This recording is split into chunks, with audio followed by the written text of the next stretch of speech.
Hello friend, इस lecture में हम लोग एक सर्कुलर कॉलम का क्वेश्चन करने वाले हैं।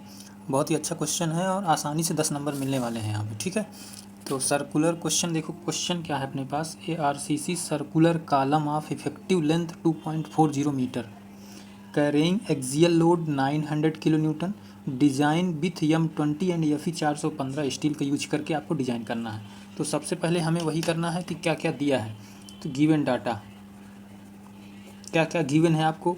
यल इफेक्टिव दे रखा है कितना, 2.40 मीटर। ठीक है, PU की वैल्यू कितना दे रखा है, 900 किलो न्यूटन दे रखा है। ठीक है, FCK कितना दे रखा है, 20, ये देखो 20 दे रखा है। और क्या है, FY की वैल्यू कितना दे रखा है, 415 दे रखा है। ठीक, इतनी वैल्यू हमें दे रखा है। अब हमें सबसे पहले क्या निकालना है, PU बराबर हम फार्मूला जानते हैं कि पहले फैक्टर लोड निकाल लेना है, क्योंकि क्वेश्चन में आपको PU की वैल्यू ये दे रखा है 900 किलो न्यूटन। तो 900 इंटू 1.5 से हमने मल्टीप्लाई कर दिया, तो ये कितना आ गया, 1350 किलो न्यूटन। ठीक है, ये आ गया फैक्टर लोड आपके पास। अब हम क्या करेंगे, ASC को एज्यूम कर लेंगे। ASC बराबर हम क्या ले लेंगे, 1% ऑफ ग्रास एरिया। 1% हमने ले लिया। इसके बाद क्या करेंगे, हमें पता है कि PU बराबर क्या फार्मूला हम पढ़े हैं, 0.4 FCK AC plus 0.67 FY ASC। इस फार्मूले में आप देखिए, इस क्वेश्चन में हेलिकल रेनफोर्समेंट की कहीं चर्चा नहीं किया है। आपको कहा है कि सर्कुलर कॉलम से डिज़ाइन करना है। क्या डिज़ाइन करना है, only for circular column design करना है। तो यहाँ पे देखो लोड की वैल्यू दे रखा है, तो यहाँ पे लोड की वैल्यू रख दो, 1350 गुणित 10 की घात क्या रख देंगे, 3 इक्वल टू 0.4। अब सी के दे रखा है, आपने कितना दे रखा है, 20। फिर इसके बाद AC की वैल्यू क्या रख सकते हैं, 0.99 AG। ये कहाँ से आया, अगर पीछे आपने वीडियो देखा होगा तो समझ गए होगे ये कहाँ से आया। हमने यहाँ से निकाला है इसको। ठीक है, 0.99 प्लस 0.67 FY की वैल्यू दे रखा है कितना, 415। इसकी वैल्यू कितना है, 0.01 AG। हमने सारे टर्म को ग्रास एरिया में कन्वर्ट कर लिया। अब यहाँ से ग्रास एरिया में जब हम कन्वर्ट कर लिए, तो यहाँ से AG की वैल्यू निकाल लो आप।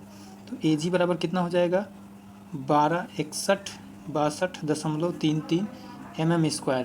ये देखो एरिया ऑफ ग्रास निकल गया यहाँ से। तो हमें डायमीटर पता करना है कि कितना डायमीटर होगा सर्कुलर कॉलम का। तो डायमीटर कैसे निकलेगा, यहाँ से डायमीटर निकलेगा, क्योंकि हमें पता है किसी भी सर्कुलर का एरिया होता है π/4d²। ठीक है, अब π/4d², यहाँ पे AG आपको पता है, D नहीं पता है, तो यहाँ पे AG से D निकाल लो इसको।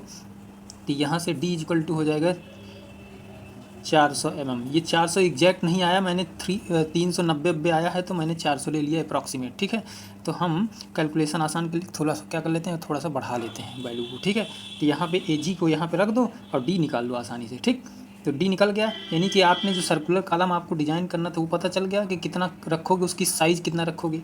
तो अब निकालना है आपको एरिया ऑफ स्टील। तो एरिया ऑफ स्टील क्या हो जाएगा, ASC 0.01 AG आपने माना था, तो 0.01 मल्टीप्लाइड बाई 12, 6162.33, तो ये हो जाएगा 1262.63। ठीक है, mm²। ये हो गया आपका। अब यहाँ से हम निकालेंगे नंबर ऑफ यहाँ से क्या निकाल लेंगे, नंबर ऑफ बार। तो नंबर ऑफ बार को n से डिनोट करते हैं। तो n इक्वल टू हो जाएगा कितना, जितना आपने ASC निकाला था डिवाइड बाई π/4।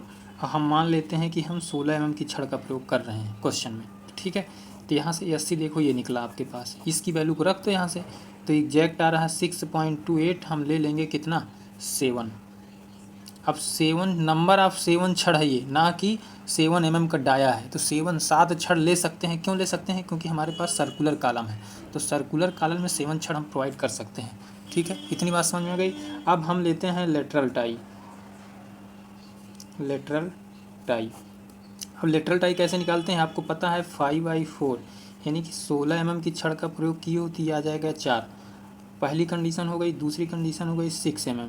अब इन दोनों में किसको लेंगे, यूज जो मैक्सिमम हो, तो 4 और 6 में 6 mm का ले लो, 6 mm 5, यानी कि 6 mm ले सकते हैं, लेकिन या तो 6 mm ले लो या 6 mm के बराबर ले लो, तो हमने 6 mm यूज कर लिया लेटरल टाई के रूप में। अब लेटरल टाई जो लिए हैं उसकी पिच निकाल लो। तो पिच के लिए हमने क्या बताया था, वही LLD ले सकते हो पहला, या तो ले सकते हो 16 5 दूसरा, या तो ले सकते हो 300 5 तीसरा, या तो ले सकते हो 48 5 चौथा। ठीक है, तो चारों में कैलकुलेशन कर लेना किसकी वैल्यू सबसे कम आ रही है। इसकी वैल्यू 400 दे रखा है, इसकी वैल्यू आ रही है 256, इसकी वैल्यू आ रही है 300 और 48 5, तो 5 6 है, तो 6 24, ये 288 आ रहा है, तो इसका मतलब ये सबसे लो है। तो हम ले सकते हैं, कह सकते हैं कि 256 सेंटर टू सेंटर हम रख सकते हैं क्या, लेटरल टाई के लिए। ठीक है, ये आपका पिच हो गया। इतनी बात समझ में आ गई, इतना आपका क्या हो गया, पिच हो गया। इतनी पिच हम रख सकते हैं आसानी से। समझ में आया चीज़ें कैसे क्या कर रहे हैं। अब देखो, चेक फॉर सिलेंडरनेस रेशियो। अब यहाँ पे चेक फॉर सिलेंडरनेस रेशियो। अब सिलेंडरनेस रेशियो आपको बताया था एल इफेक्टिव बटे LLD से चेक कर लो आप, ये 12 से कम होना चाहिए। तो एल इफेक्टिव की वैल्यू क्वेश्चन में दे रखा है कितना, 2400, डी की वैल्यू 400 है, इसको डिवाइड करोगे तो ये आ रहा 6, इसका मतलब 12 से क्या है, कम है। इसका मतलब है कि 60 कॉलम है अपने पास। ठीक है, अब सर्कुलर कॉलम आप डिजाइन किए हो तो सर्कुलर कॉलम में फिगर बना देना लास्ट में। सर्कुलर कॉलम में कितने रेनफोर्समेंट यूज किए, 7। ये इस तरह से 7 रेनफोर्समेंट यूज किया है हमने, कवर के साथ दे देना। अब इसको रिप्रेजेंट करके दिखा देना सब कुछ। तो इस तरह से छोटे छोटे क्वेश्चन है, कितना छोटा क्वेश्चन था, आपने कितने आसानी से कर लिया। क्वेश्चन में कोई दम था क्या, 10 नंबर का क्वेश्चन था। इस तरह से सर्कुलर कॉलम डिजाइन किए जाते हैं। एक नया टॉपिक मैं इसमें बता देता हूँ, हालांकि पूछा नहीं जाता, लेकिन आप लोग पढ़ लो, सिलेबस में दिया है। ठीक, देखो हेडिंग क्या है, कॉलम इंटरेक्शन डायग्राम। अब ये कॉलम इंटरेक्शन डायग्राम होता क्या है। कॉलम इंटरेक्शन डायग्राम कोई बहुत बड़ी बात नहीं है, ये जितना अभी आपने कॉलम पढ़ा है उसी से रिलेटेड है ये चीज़। ठीक है, क्या है अपने पास, कॉलम इंटरेक्शन डायग्राम। ये एक्सियल लोड और मोमेंट के बीच में बनाया जाता है कॉलम इंटरेक्शन डायग्राम को। ठीक है, इसके किसके बीच में, मैं यहाँ पे देखो पहले डायग्राम बना देता हूँ। तो ये जो डायग्राम बनेगा ये कुछ इस तरह से बनेगा,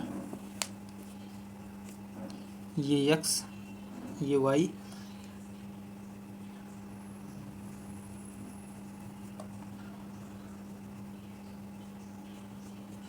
इस तरह से बनता है। ठीक है, इसको 3 जोन में बांट दिया जाता है, इसको 3 जोन में बांट दिया जाता है। एक जोन ये हो गया, दूसरा जोन ये हो गया, तीसरा जोन ये हो गया। ध्यान रखना इसको।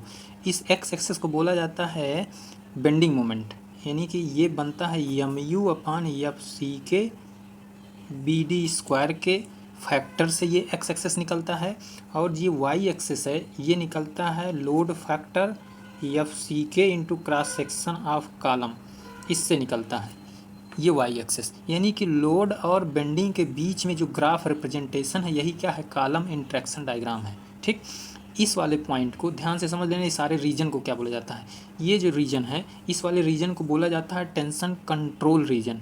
इसको क्या बोलते हैं, टेंशन कंट्रोल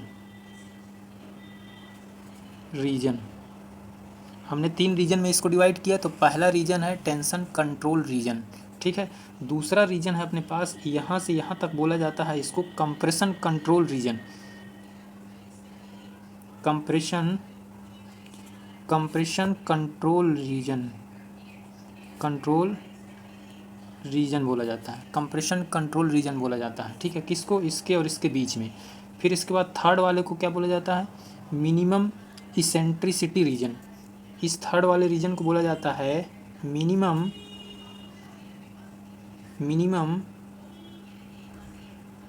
इसेंट्रिसिटी रीजन। इसको क्या बोला जाता है, मिनिमम इसेंट्रिसिटी रीजन बोला जाता है। 3 जोन हमने बताया आपको, ये पहला जोन हो गया, ये आपका दूसरा जोन हो गया, ये आपका तीसरा जोन हो गया। ठीक है, तीनों जोन क्लियर हो गए। अब इस वाली ये जो लाइन गई है इसे बोला जाता है मिनिमम इसेंट्रिक लाइन। ये कौन सी लाइन है अपने पास, ये जो लाइन है रेड वाली इसे बोलते हैं मिनिमम इसेंट्रिक लाइन। दिख रहा होगा रेड पेन से, मिनिमम इसेंट्रिक लाइन हो गई। तो ये वाली कौन सी लाइन हो गई, इसे बोला जाता है balance eccentric line. Balance eccentric line बोला जाता है, ठीक है।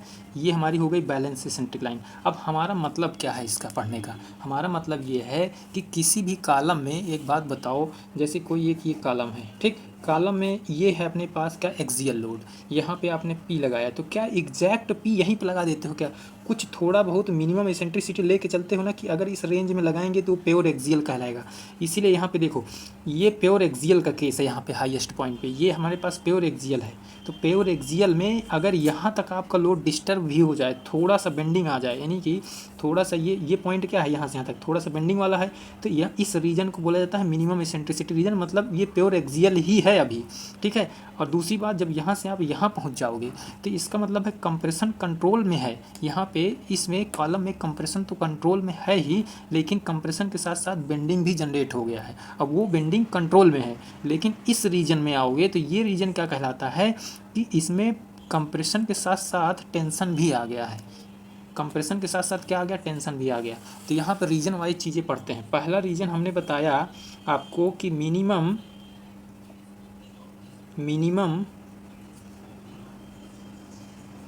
इसेंट्रिसिटी रीजन, हमने पहला बताया कि मिनिमम इसेंट्रिसिटी रीजन। तो इसमें क्या कंडीशन होती है, इसमें कंडीशन ये होती है कि कॉलम आर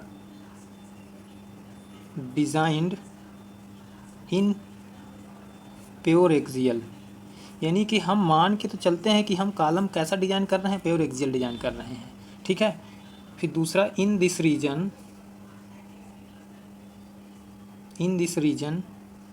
मिनिमम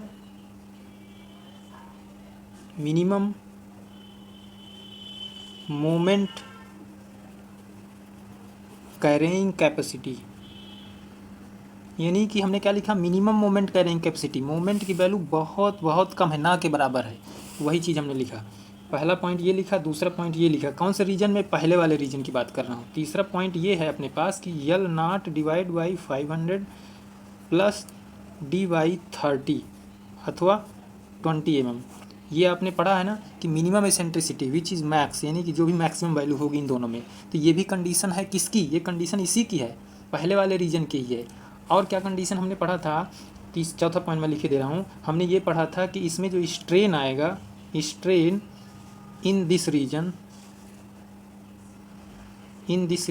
इज़ 0.002, यानी कि स्ट्रेन की वैल्यू कितना कंसीडर किया जाएगा, इस रीजन में 0.002 कंसीडर किया जाएगा, ठीक है। समझ गए पहला रीजन। दूसरा रीजन के बारे में समझ लो। दूसरा रीजन हमारे पास कौन सा है, कंप्रेशन कंट्रोल रीजन है। तो ये क्या कहता है, कंप्रेशन कंट्रोल रीजन। अब ये कंप्रेशन कंट्रोल रीजन क्या कहता है, ये कहता है कि कॉलम आर डिजाइन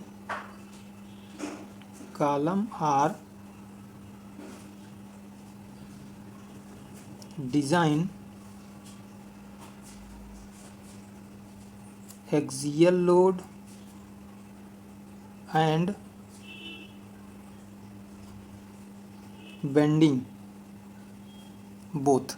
हमने क्या लिखा कि column are design axial load के लिए तो आप डिज़ाइन ही कर रहे हो, उसके साथ साथ बेंडिंग भी जनरेट हो रहा है, लेकिन ये कंट्रोल में है बेंडिंग, यानी कि ये बेंडिंग टेंशन नहीं जनरेट होने दे रहा है। तो आपने इस वाले रीजन को ये भी कह सकते हैं कि जो हमने बताया था यूनी एक्सियल, बाई एक्सियल, ये सब एग्जांपल किसके हैं, इसी के तो हैं। मतलब कहने का, एक जैसे ये कोई कॉलम है अपने पास, ये कॉलम है, तो इसमें जो स्ट्रेन डायग्राम कुछ इस तरह से बन रहा है, मतलब एक तरफ स्ट्रेन लॉन्ग वाला है, एक तरफ स्ट्रेन शॉर्ट वाला है, तो इस तरह के डायग्राम इसमें बनेंगे। किसमें, ये बनेगा कंप्रेशन कंट्रोल रीजन में, यानी कि टेंशन कहीं ना कहीं से जनरेट नहीं होगा, बिल्कुल इन दिस रीजन में, ठीक है। तीसरा पॉइंट ये हो जाएगा कि ये जो रीजन है, in this region no tension occurs, यानी कि in this region no tension, ये बात आप लिख सकते हो, यानी कि टेंशन जनरेट नहीं हो रहा है इस रीजन में, ठीक है। अच्छा, तीसरा पॉइंट अपने पास, तीसरा रीजन कौन सा अपने पास, टेंशन कंट्रोल रीजन। तीसरा टेंशन कंट्रोल रीजन था, टेंशन कंट्रोल रीजन। अब ये कौन सा रीजन है? टेंशन कंट्रोल रीजन में पहला पॉइंट अपने पास था, column are not design in this region. पहली बात आप कोशिश ये करो कि इन दिस रीजन में कॉलम की डिजाइन ही ना करो। Column are not design in this region. इस रीजन में कॉलम की डिज़ाइन बिल्कुल नहीं करना चाहिए। ठीक है, क्यों नहीं करना चाहिए हमने बता दिया। इसलिए नहीं करना चाहिए क्योंकि इस रीजन में क्या होता है, इस रीजन में जैसे क्या है, आपने कॉलम का डिज़ाइन कर दिया तो इसमें जो स्ट्रेस डायग्राम बनेगा कुछ इस तरह से बनेगा, मतलब इस तरह से समझो, इसमें स्ट्रेस डायग्राम कुछ इस तरह से बनेगा, मतलब प्योर ये थोड़ा सा प्लस है, यानी कि ये तो कंप्रेशन में है आपका, लेकिन टेंशन भी जनरेट हो गया। तो टेंशन नहीं आना चाहिए किसी भी कॉलम में। अगर टेंशन आएगा तो वो कॉलम क्या हो जाएगा, फेल कर जाएगा। बेंडिंग की बात दूसरी है, बेंडिंग में काम हो जाता है, लेकिन टेंशन में वो कंप्रेशन में यानी कि कॉलम डिज़ाइन करते समय टेंशन जनरेट नहीं होना चाहिए। इसीलिए हमें थर्ड रीजन में क्या करना चाहिए, कॉलम का डिज़ाइन नहीं करना चाहिए। तो ये था आपका इंटरेक्शन डायग्राम। अगर हो सकता है पूछ ले तो इसको पढ़ा जा सकता है। तो हमने आपको कॉलम के चैप्टर को 100% पूरी तरह से समाप्त कर दिया। कॉलम चैप्टर यहाँ पे समाप्त होगा। एक लास्ट यूनिट बची है आपकी, यूनिट नंबर 5।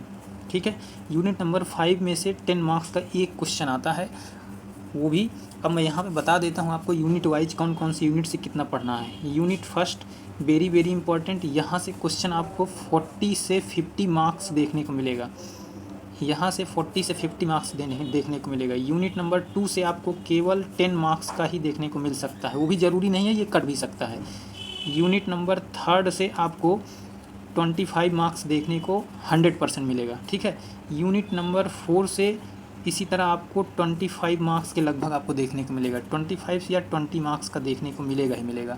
फिर बचा हुआ यूनिट नंबर 5, इससे भी 20 मार्क्स या फिर 10 मार्क्स का क्वेश्चन देखने को मिलेगा। तो इस तरह से आपको पहली यूनिट वेरी इंपॉर्टेंट है, जिसे पढ़ना ही पढ़ना है। दूसरी यूनिट भी पढ़ लेना, शार्ट है। पहली यूनिट जो तैयार कर लिया और चौथी यूनिट जो तैयार कर ली वो पास हो जाएगा। ठीक है, ये 2 यूनिट से मैं गारंटी ले रहा हूँ कि पास हो जाएगा। बाकी कोई बहुत टफ नहीं है। पहली और चौथी तैयार करने के चक्कर में इनको भी तैयार कर लोगे तो अच्छा रहेगा, बेहतर रहेगा। क्योंकि बाद में पता चला, ये मत सुनो कि साइड पर गए, ये स्लैब क्या है, ये कॉलम क्या है, बीम क्या है, पता लगा हवा नहीं लग रहा है, पास होने के चक्कर में लगे रहता है। ऐसा नहीं करना है। ठीक है, सारी यूनिट को बराबर टाइम देना है, बराबर से पढ़ना है। हमने 4 यूनिट पूरी तरह से कंप्लीट कर दिया है। आपका 5वीं बचा है, 5वीं यूनिट जल्द ही कंप्लीट कर देंगे। ठीक है, मिलते हैं 5वीं यूनिट के साथ, तब तक के लिए ओके बाय। लाइक करें, वीडियो को शेयर करें, सब्सक्राइब करें। कोई समस्या हो तो कमेंट करके ज़रूर शेयर करें कि यहाँ पे इस पॉइंट पे समस्या है। ठीक है, मिलते हैं अगले वीडियो में। Okay bye.